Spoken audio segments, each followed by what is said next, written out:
What airport did you hop off the plane at? Was it LAX? What are you wearing? I hopped off the plane at LAX with a dream and a fire again. Yeah! Welcome to the world of Phoenix. Woo! And my Woo! So poetry as a method to deal with anxiety and depression and to cope with your internal demons and everything, I think that's one of the most beautiful and useful tools that we have. Gentlemen, we are going to get started. Today we talk about poetic sequences, poems and sections, which will be our last formal assignment. Poetry is not about thought. Poetry should be the mind thinking. It's like giving the black your name so the way that we can keep it. My thoughts on mental health are that it's almost like a product of our relationships with ourselves.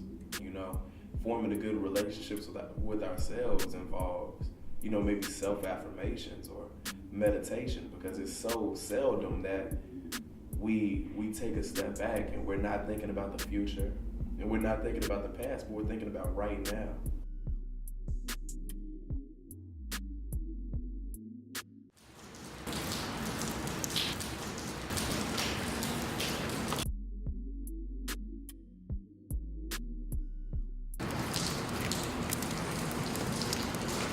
Life has its responsibilities that we have to meet. You know, you need to pay the bills.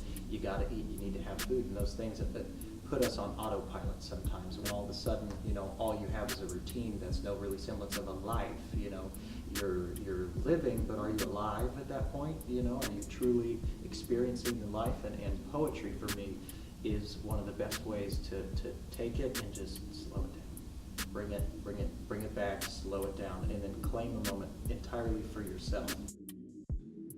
What shall I dream? I live with the fear that my days are short, snuffed my means outside my body.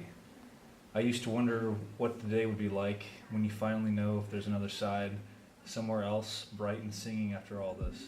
And you know what can't tell. Poetry helps me because it's just another way to express it instead of talking about it, because sometimes when you try and talk to people, like talk to friends, talk to parents, talk to counselors, even like professional therapists or psychiatrists, sometimes they don't 100% have a grip on what you're going through. Sometimes they don't 100% understand, and it's really hard to try and get your point across and your thoughts across when you feel like nobody else gets it. But if it's just yourself and you're writing about things that only you yourself are going to see, it's very helpful, and it also really helps to see how far along you've come. I look back on my poetry from 3, 4, 5, 6 months ago, even years ago, and I'm like, oh my God, like I was there and now I'm not. I'm out of it now. Because if you can craft something the right way, you can take that experience you've had and teach someone else something through it. You know, and there's something really healing about the idea that, like, I'm going to take this pain and I'm going to take this trouble and this anxiety and I'm going to bring it down to someone else's level.